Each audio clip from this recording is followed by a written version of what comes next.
Hey guys, what's up? Underground Geek here.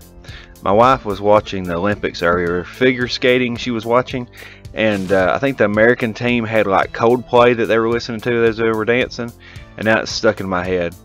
I'm just over and over. Coldplay. Coldplay is one of those good bands. They're very big SJWs, so I don't like that about them, but they make very sing-alongable songs, very deep tones as far as stuff goes, but they're a little bit too heavy-handed with their politics. But other than that, they're really good, and I think I like the fact that the American team had that band playing instead of like the standard like normal stuff you hear where it's like all classical music. Change it up a little bit, get people's attention. You need people to watch. So let's go to the releases for tomorrow. We're on Midtown Comics. Also go to TFAW, TFAW. They have some good stuff too. But this website is just easier to negotiate and go through and navigate.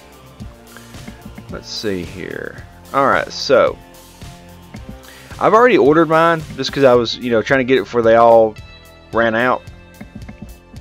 I think I got this too. It's Hellboy in the BPRD 1955. It's a one-shot. So I thought, why not? Plus the cover's cool. It's got dinosaurs on there. And it says, Hellboy investigates a rash of spontaneous human combustions in a Florida town. Unlike any supernatural phenomenon he's seen before, and the fire has an appetite for bureau agents. Ooh, that's cool.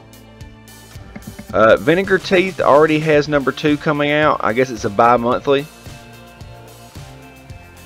So if you got the first one, the second one's came out. Aquaman, of course. Now what's funny is the Joshua Middleton cover, which is this cover, sold out. But as you can tell, Jeff and Sedgwick's cover is like amazing. And it's just a normal cover. But some people go more for variants. Batman and the Signal number 2 is out. I love how every time I go to make a video, my cat immediately jumps in the bag full of, or the box full of packaging, and like starts trying to make a bunch of noise. So Batman and the Signal number 2 is out. It's probably one of the most boring books I've ever read.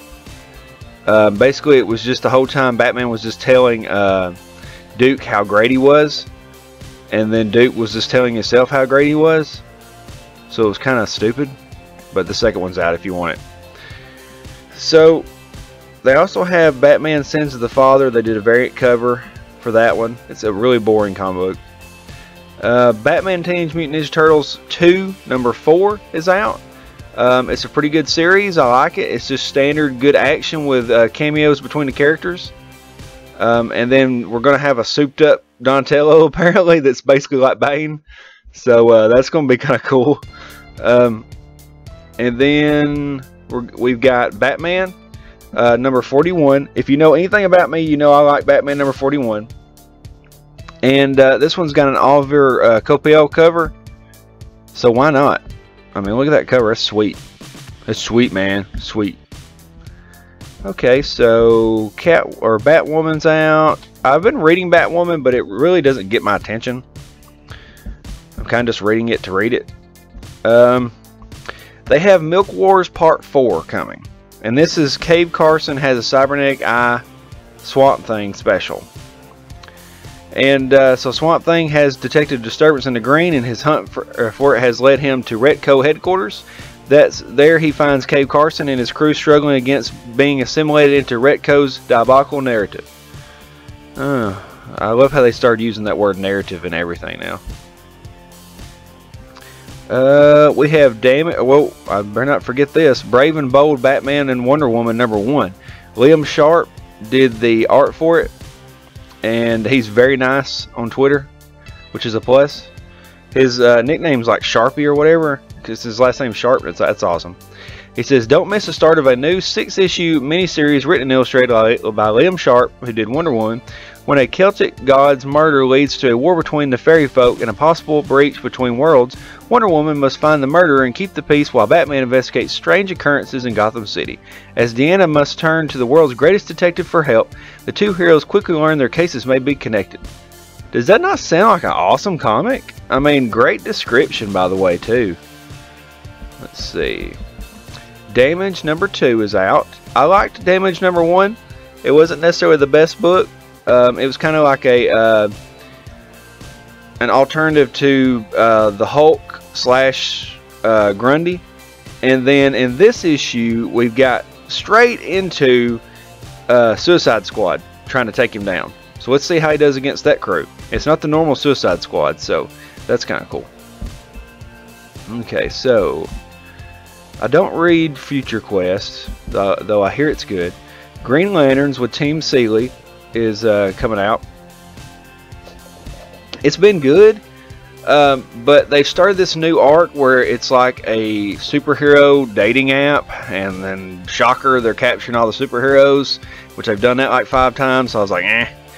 But this time they're teaming up with the Omega Man, one of the Omega Men, so I thought that was kind of cool. That'll be a different aspect. And they started drawing Jessica Cruz a lot more feminine in the book.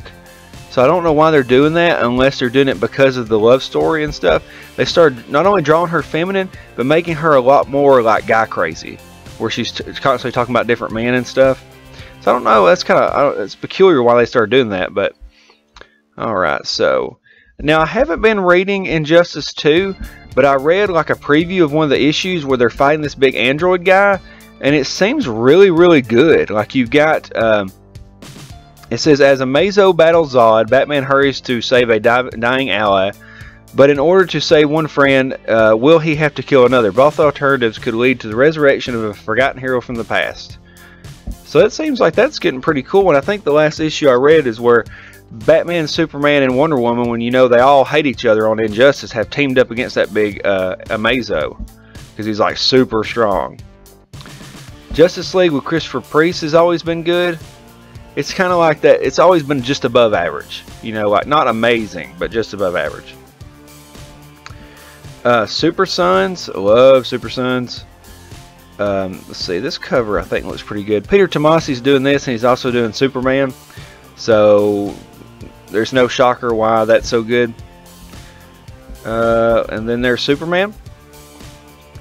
And just as that, he's doing Action Comics. He's not doing Superman. James Robinson's doing Superman, and so he's also doing Wonder Woman. So he's doing a great job on both of these. Now this last arc's been a little peculiar because you got this weird. Superman's been kind of a jerk to this society that he found that's trying to, you know, basically commit suicide, and so it's a little strange. I want to see where that's going.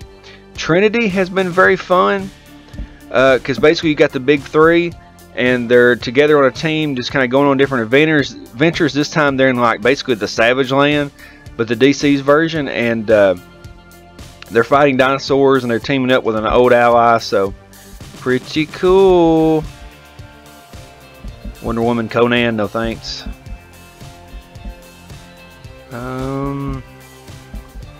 There's a couple of trade paperbacks that are out. Let's see if there's anything else here. We got Pumpkinhead out. I don't know if I can't remember if I ordered that or not. It's a Colin Bunn book. Colin Bunn does this thing where he just kind of like he just pumps out stuff that's about average, not really anything great. And here's something that really gets on my nerves. Stop drawing Red Sonja like this. Stop drawing her like this raunchy tank girl, nasty girl. Okay, Red Sonja is bae, okay, and she needs to be drawn like a queen, not with this silly punk garbage. Okay, that's the way Red Sonja needs to be drawn. Let's see. Vampirella came out. I don't really read that. Kid Lobotomy, definitely not. I haven't read Birthright. Some people said it's good. Hit Girl is coming out. I can't remember if I ordered the copy of that. But after everybody said that Kick-Ass was so bad, I was kind of I was on the ropes about Hit Girl. So we'll see how it goes.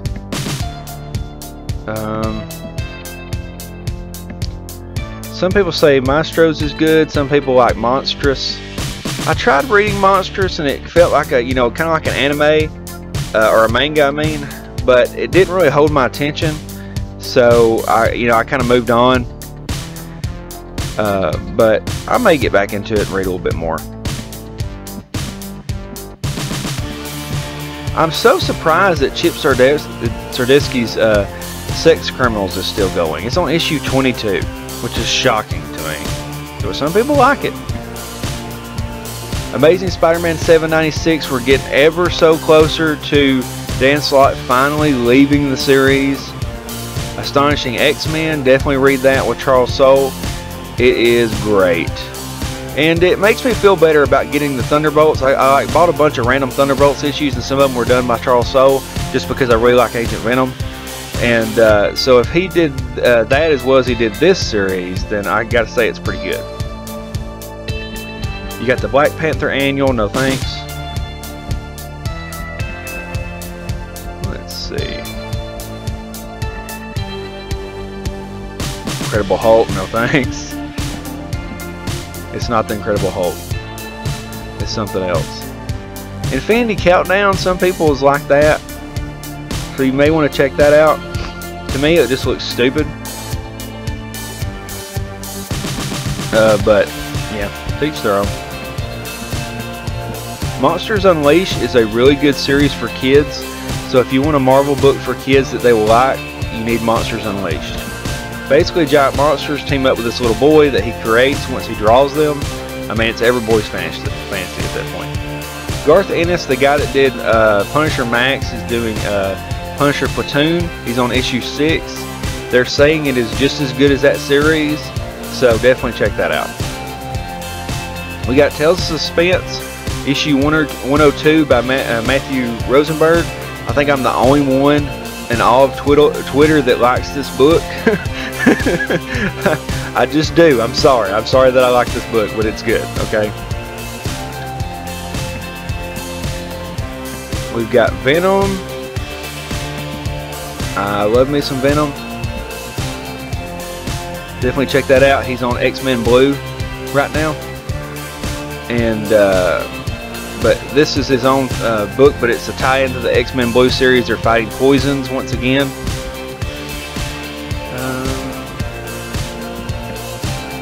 Yeah, I'm not getting Runaways, so you can go ahead and lock that up.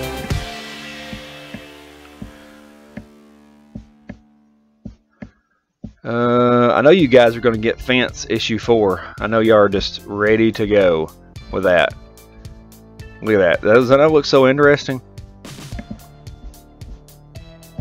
Nope. Mighty Morphin Power Rangers is having issue number 24. This is going to focus on Draken, I mean, and which is an evil Tommy, and then the team finds out he's there, and so that's going to strain the relationships with the group that they're working with. So yeah. Okay. Bloodborne issue number 1 is out. That's based on the video game. So if you like that video game, you may want to check that out. Bloodborne. Ninjak versus the Valiant Universe. I don't know how good that is, but I know the series is coming out and I want to watch that. Grim Fairy Tales Belle Beast Hunter number 2.